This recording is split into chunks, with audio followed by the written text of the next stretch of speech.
मित्रों नमस्ते। आज की प्रेस राजीव गांधी की उक्तियों को लेकर है। राहुल गांधी, क्षमा करिए, उसकी चर्चा करूंगा मैं। राहुल गांधी जी कम बोलते हैं, कल कुछ ज्यादा बोल गए तो कहा गया गेम चेंजर है। इससे बड़ा कोई मजाक हो नहीं सकता।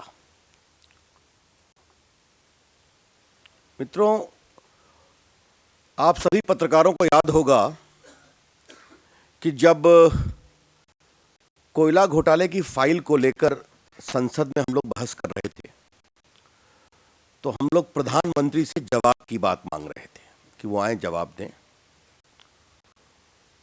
और बहुत मुश्किल से प्रधानमंत्री जवाब देने के लिए आए थे, क्योंकि राज्यसभा में हमें क्लैरिफिकेशन सीख करने का अधिकार है।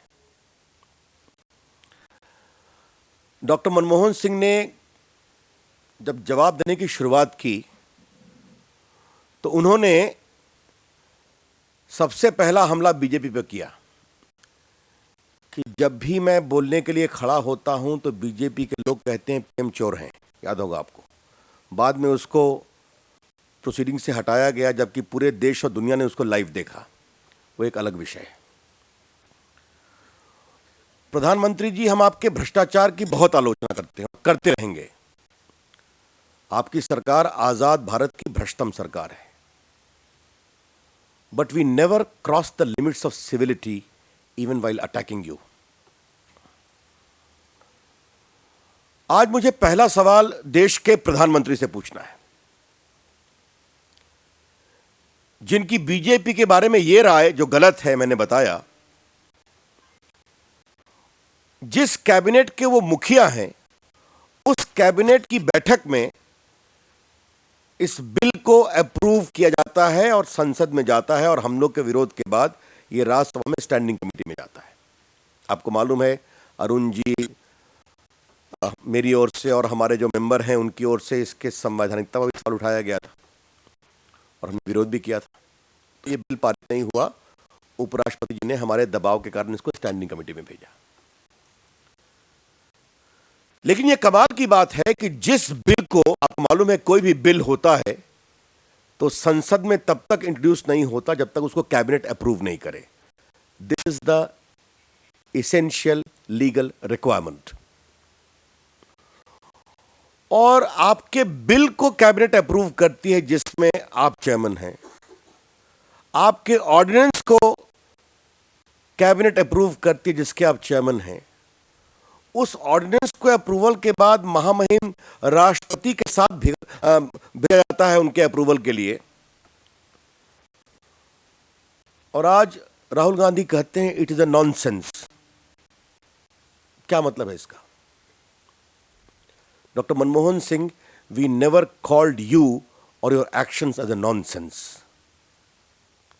Dr. Manmohan Singh, in spite of being a bitter critic of your policy and corruption, we never sought to declare that your bill should be torn away.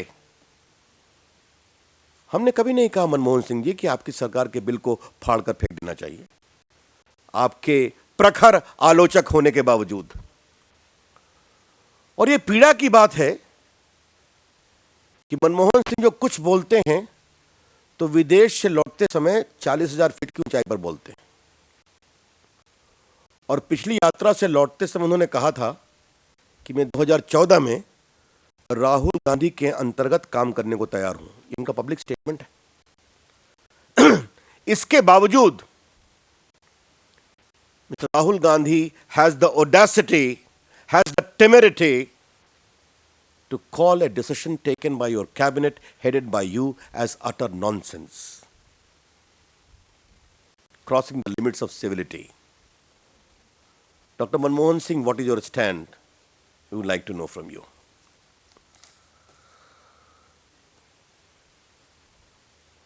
It is not a question of Dr. Manmohan Singh simply. We are his bitterest critique. The issue impinges upon the integrity and respect of the office of Prime Minister. That is more important. अब जरा इस सरकार के वरिष्ठ गुणी मंत्रियों की चर्चा की जाए। आज के अखबारों में 3 मंत्रियों का स्टेटमेंट छपा है पहले पेज पर। मैं एक अखबार से पढ़ता हूं। कपिल सिब्बल, तीनों ऑर्डिनेंस के बारे में। Ordinance has done what the apex court wants. So therefore, whosoever reads the ordinance carefully, they as well as those who are commenting on it will understand. Mr. Kapil Sibal, kindly tell us, you did not understand the apex court judgment, or Rahul Gandhi does not understand the apex court judgment? ये हम आपसे सवाल पूछना चाहेंगे। अब किसकी समझदारी कमजोर है, ये तो इन लोगों को बताना पड़ेगा। लेकिन कपिल सिब्बल से हमें एक सवाल पूछना है कि वो तो बड़े नामी गिरामी वकील हैं, हमारे पेशे के हैं, तो उनको अपनी पार्टी के सुप्रीम कोर्ट के माइंड को समझने में कैसे भूल हो गई, जो एपेक्स कोर्ट के माइंड को हमें समझाने की बात कर रहे थे कि the ordinance is absolutely in sync with what the apex court said. अब जरा चिदम्बरम साहब की बात ली जाए। चिदम्बरम साहब का कहना है, bill was ripe for passage, it would have been passed, it is not as though we are surprising anyone by an ordinance, it is the same bill which is in parliament, there was consensus. पहली बात मैं कहूं कि हमारे विरोध के कारण वो स्टैंडिंग कमेटी में गए तो वो गलत बोल रहे हैं, लेकिन जो कह रहे हैं कि we are not causing a surprise to anyone, तो हमारा एक सवाल करना है श्रीमान चिदम्बरम साहब से कि कृपया करके ये बताइए कि आर यू नाउ सरप्राइज्ड? जो चिदम्बरम, आप तो हमें कह रहे हैं कि हम देश को कोई सरप्राइज नहीं दे रहे हैं, तो राहुल गांधी की टिप्पणी के बाद आप कितने सरप्राइज हैं, जरा सा श्रीमान चिदम्बरम साहब आप ये बताइए, हम आपसे जानना चाहते हैं। And if you are saying it is the same bill, why did your vice president all India Shri Rahul Gandhi choose to go against this bill to the extent of saying it must be torn away? It is sheer nonsense.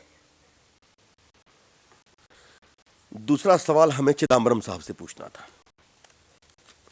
तीसरा सवाल, इस देश की, यह सवाल इसलिए उठाने जरूरी है कि अभी टीवी में चल रहा है कि सारे मंत्री गण राहुल गांधी का समर्थन कर रहे हैं, इसलिए हम यह सवाल उठाना चाह रहे हैं।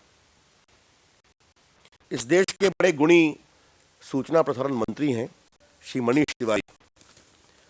आपको मालूम है परसों आदरणीय अडवाणी जी, सुषमा जी और अरुण जेटली जी महामहिम राष्ट्रपति से मिलने गए थे अपनी आपत्ति दर्ज कराने के लिए गंभीरता से। तो श्रीमान मनीष तिवारी ने क्या कहा मैं पढ़ना चाहता हूं, सब आज के अखबारों में फ्रंट पे छपा हुआ है। द कॉन्स्टिट्यूशनैलिटी और otherwise of legal enactments are tested in constitutional courts and not in the BJP's court. Unsolicited advice is neither appreciated nor taken seriously. Mr. Manish Tiwari, kindly tell me, Mr. Rahul Gandhi's advice is solicited or unsolicited? Is it to be taken seriously or not to be taken seriously? Is it a constitutional court or a political court? ये हम सवाल श्रीमान मनीष तिवारी से उठाना चाहेंगे। मैंने कहा ये एक मजाक हो रहा है और ये सब मजाक के परत दर परत को मैं आपके सामने रख रहा हूं। 20 सितंबर को कोर ग्रुप की मीटिंग हुई थी। श्रीमती सोनिया गांधी इस कोर ग्रुप की मेंबर हैं। इस ऑर्डिनेंस को कोर ग्रुप ने अप्रूव किया था, यह हमारी जानकारी है। तो क्या मैं यह जानने की कोशिश करूं कि अब कांग्रेस पार्टी के राष्ट्रीय अध्यक्ष और राष्ट्रीय उपाध्यक्ष में डिफरेंस ऑफ ओपिनियन है?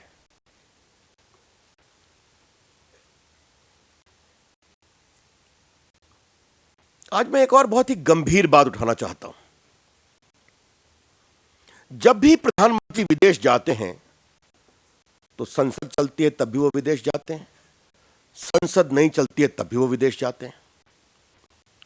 तो हम जब उनके बारे में कुछ आलोचना करते हैं, और उनके खिलाफ आलोचना करने को बहुत कुछ है, तो हमें कहा जाता है अभी आप शांत रहिए, प्रधानमंत्री विदेश में हैं, उनकी छवि कमजोर होगी, तो कृपया करके शांत रहिए।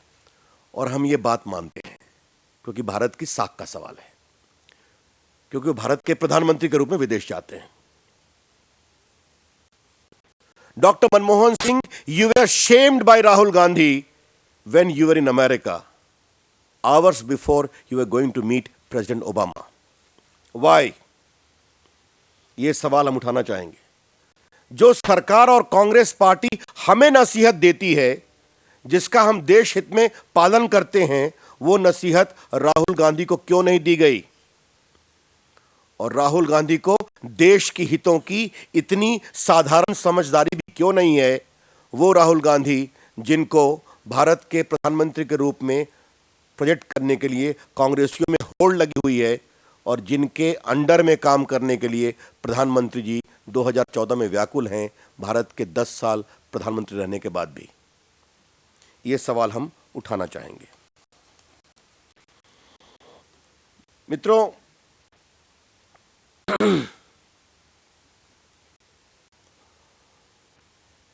सबसे बड़ी बात यह है कि बीजेपी ने इसका विरोध किया था, कुछ बाकी पार्टियों ने भी किया था, मैं स्वीकारूंगा। जब हमारे नेतागण, जो मैंने बताया, राष्ट्रपति के यहाँ गए, गंभीरता से आपत्ति की, जब राष्ट्रपति जी ने बुला करके सवाल पूछने शुरू किए, तो एकाएक राहुल गांधी गेट क्रैश कर गए अजय माकन के प्रेस कॉन्फ्रेंस में। अब मैं उनकी क्या चर्चा करूं, मुझे दया आती है उनकी स्थिति पर कि वो उस ऑर्डिनेंस को डिफेंड कर रहे थे। उसके बाद क्या हुआ आप सभी जानते हैं।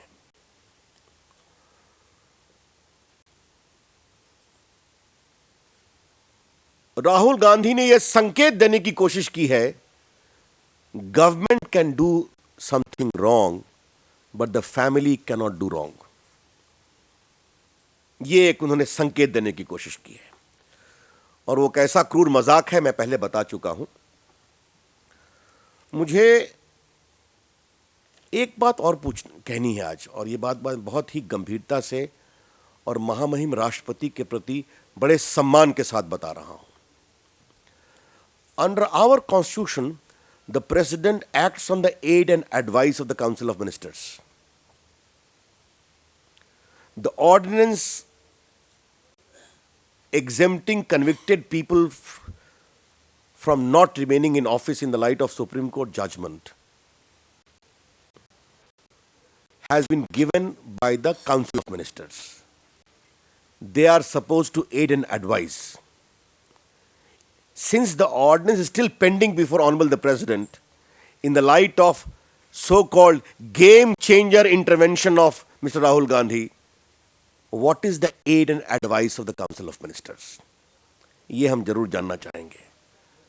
शायद राष्ट्रपति के पद के समक्ष भी एक विसंगति पैदा करने की कोशिश है ये। This whole intervention in some way is designed to create a position of discomfort even for Excellency the President of India. ये बात हम कहना चाहेंगे।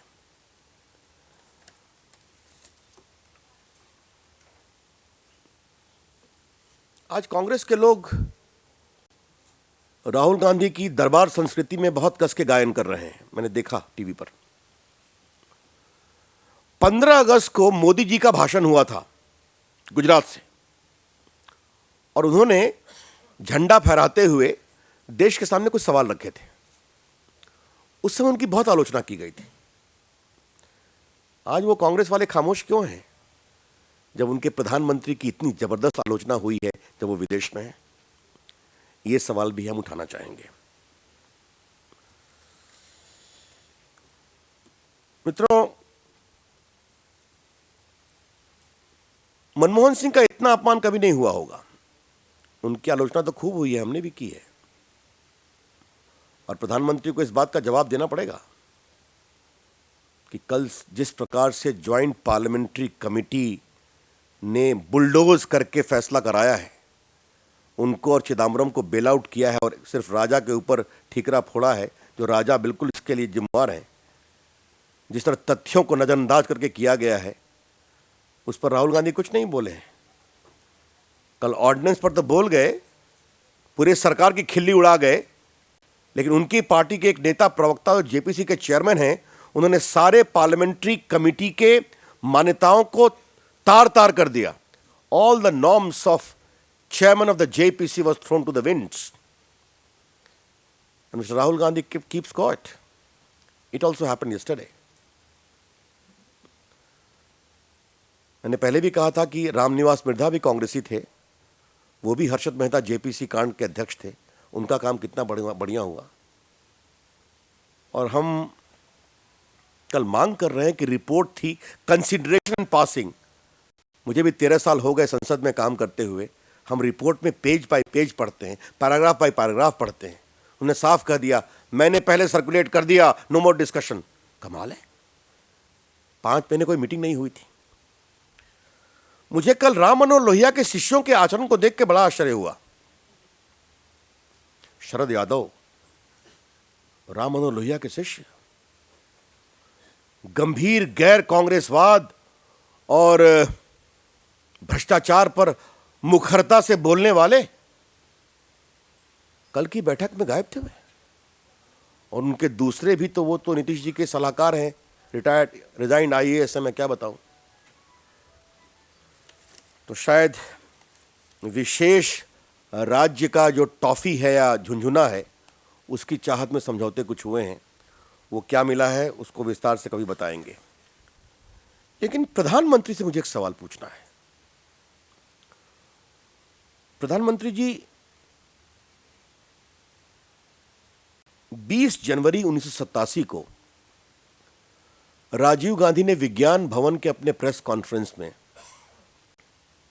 उस समय के अपने विदेश सचिव श्री वेंकटेश्वरन को पब्लिकली ह्यूमिलिएट किया था। वो संदर्भ में आपको बता दूं कि एक पाकिस्तानी अखबार के संवाददाता ने उनसे एक सवाल पूछा कि पाकिस्तान के बारे में जो आपका स्टेटमेंट है और जो आपके विदेश सचिव का स्टेटमेंट है, इन दोनों में अंतर है। तो उन्होंने पब्लिकली कहा, very soon you will have a new foreign secretary.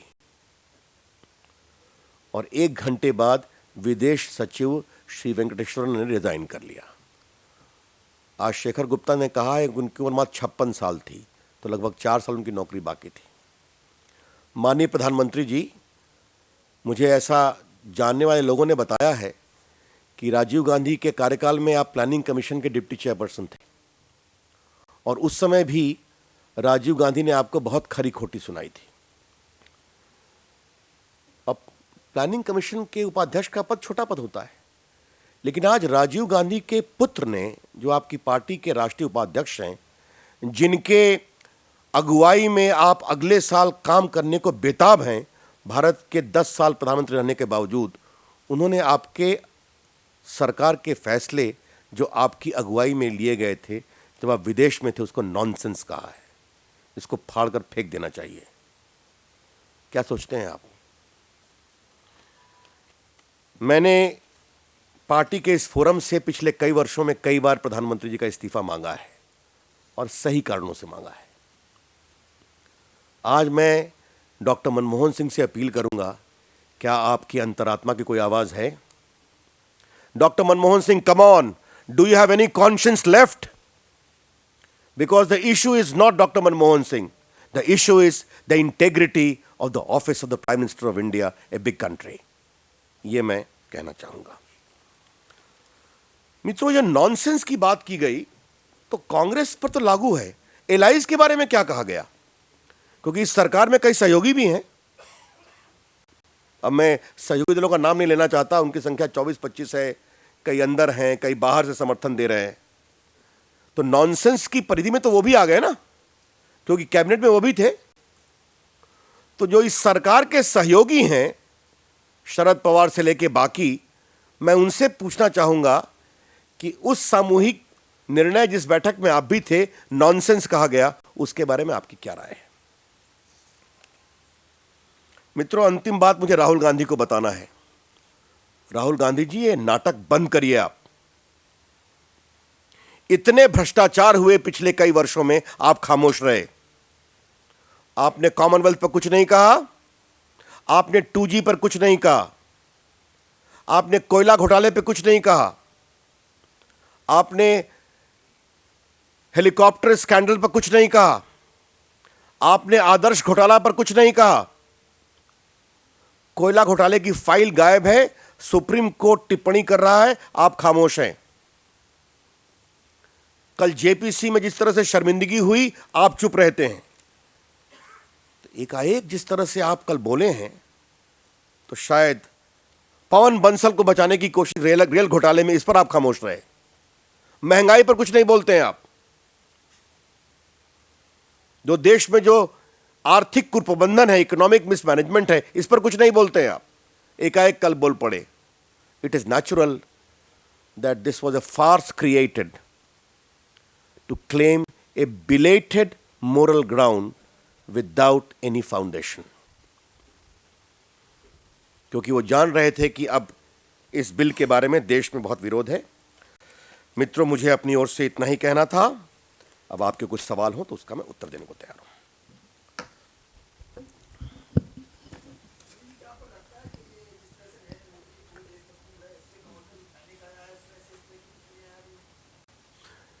देखिए, मैं आपसे एक बात कह सकता हूं कि इधर मैं भी काफी दौरा कर रहा हूं। मैं कल ही बिहार का दौरा करके आया हूं, कल फिर मैं जा रहा हूं।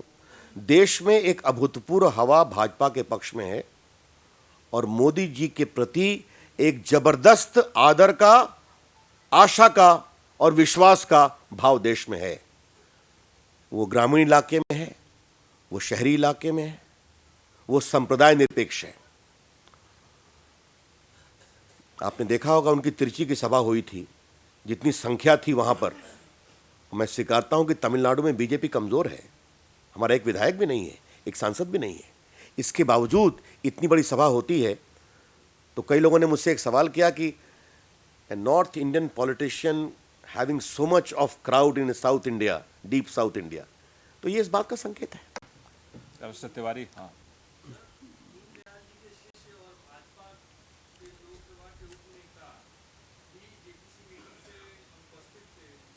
नहीं, उनके आंख का ऑपरेशन हुआ है। हाँ, सच्चाई है, बातचीत हुई थी। रविंदर जी, रविंदर जी पूछ रहे हैं? जी जी। अच्छा, हाँ जी, हाँ।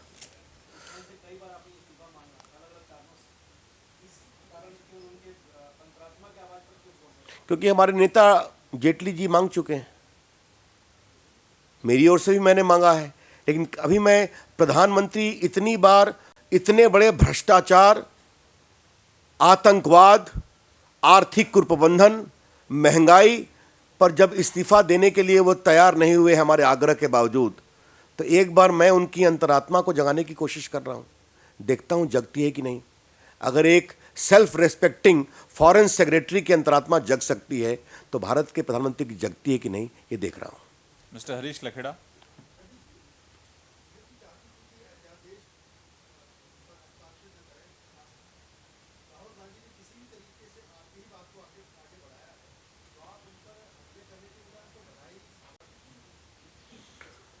देखिए, आपका सुझाव है। मैंने राहुल गांधी कोई कांग्रेस पार्टी के छोटे कार्यकर्ता नहीं है। अगर राहुल गांधी इतने गंभीर थे तो सीधा दबाव डाल लेते।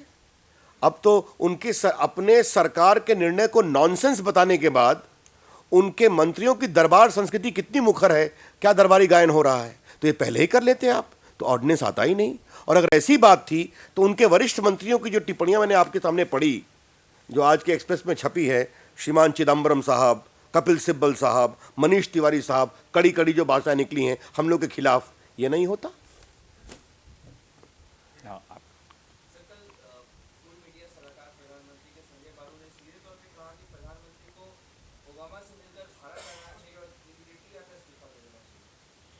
अगर डॉक्टर मनमोहन सिंह हमारे अंतरात्मा की पुकार को सुनने को तैयार नहीं है, तो कम से कम अपने पूर्व मीडिया सलाहकार के सुझाव पर तो विचार करें। Mister Venkat.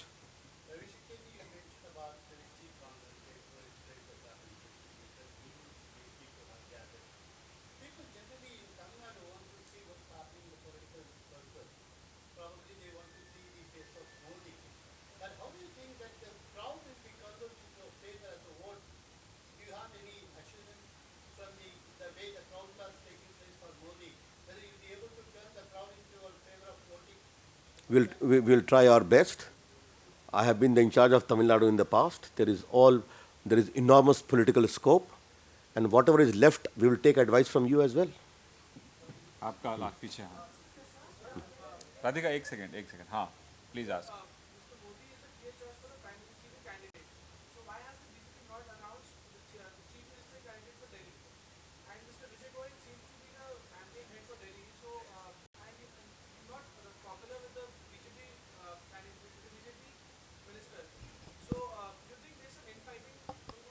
No, I don't agree with you at all.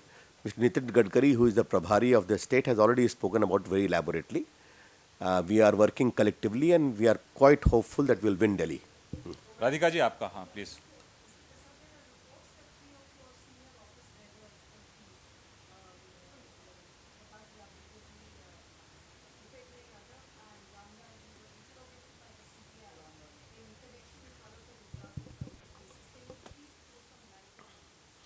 Well, it was a fake sting operation by a spurious journalist.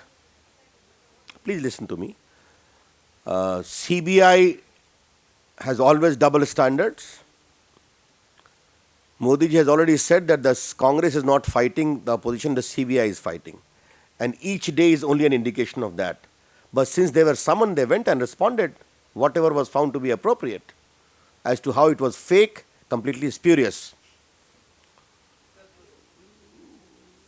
कल वो कहाँ है वो मोदी जी वाला मित्रों कल सुप्रीम कोर्ट का एक फैसला आया था आपको मालूम है जो थर्ड ऑप्शन के बारे में एक चर्चा है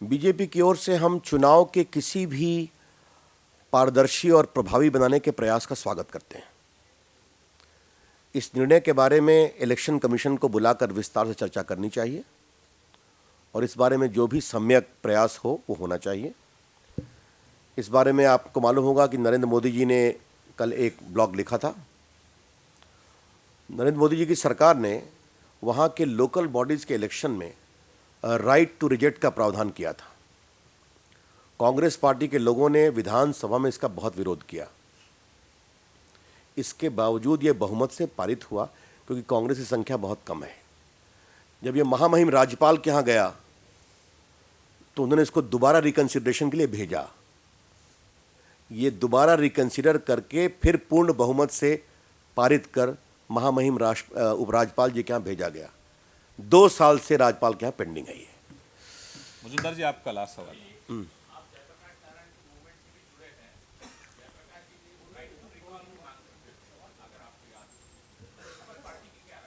देखिए राइट टू रिकॉल एक बहुत ही कॉम्प्लेक्स सब्जेक्ट है इसके बारे में व्यापक विमर्श बहुत जरूरी है और बाद में मुझे बहुत सौभाग्य मिला है जेपी के साथ काम करने का उन्होंने भी इस पर पुनर्विचार किया था वी कैनॉट डिस्टेबलाइज डेमोक्रेसी और मैं आपको एक बात कह सकता हूं कि कई जगह ग्राम पंचायत में मुखिया के रिकॉल का प्रावधान है और हमारे बिहार से जुड़े कई पत्रकार जानते होंगे और हर ग्राम पंचायत में हर 6 महीने के बाद रिकॉल चलता रहता है तो ये कॉम्प्लेक्स विषय है इसके बारे में विचार करना पड़ेगा लेकिन जो एक थर्ड ऑप्शन की बात कही उसके बारे में मैंने बताया आपको 2 हैं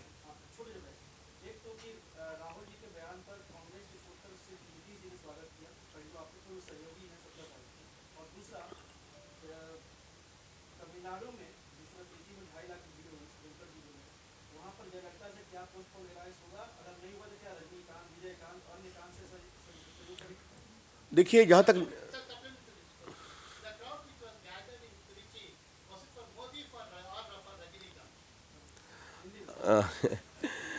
अच्छा your query in English okay जहां तक नीतीश जी का सवाल है नीतीश जी को आजकल कांग्रेस के और उनके नेताओं के हर निर्णय में बहुत सराहनीय बिंदु दिखाई पड़ रहे हैं तो उन्होंने अगर प्रशंसा की है राहुल गांधी की तो ये भी अपने आप में बड़ा अजीब संयोग है कि नीतीश कुमार जी की राहुल गांधी की प्रशंसा और राम मनोहर लोहिया के प्रखर शिष्य शरद यादव के जेपीसी मीटिंग से अनुपस्थिति दोनों एक साथ होता है अब इसके क्या संकेत है मैं नहीं कह सकता लेकिन जब इस सरकार की विदाई का समय है अगर उस समय नीतीश जी को इस सरकार के प्रति प्यार उमड़ रहा है तो ये उनका व्यक्तिगत मामला है, मुझे कुछ नहीं कहना उसमें। जहाँ तक तमिलनाडु के बारे में आपने बात बताई कि जयललिता जी बहुत ही सम्मानीय नेता हैं, लोकप्रिय मुख्यमंत्री हैं, अच्छा काम कर रही हैं। आगे अलायंस का स्वरूप क्या होगा ये हम आगे चर्चा करेंगे। But as far as mister Narendra Modi's crowd is concerned, surely the enormous crowd of Tamil Nadu had come substantially imbued by the sense of hope they perceive in Shri Narendra Modi. That's how I see it. हाँ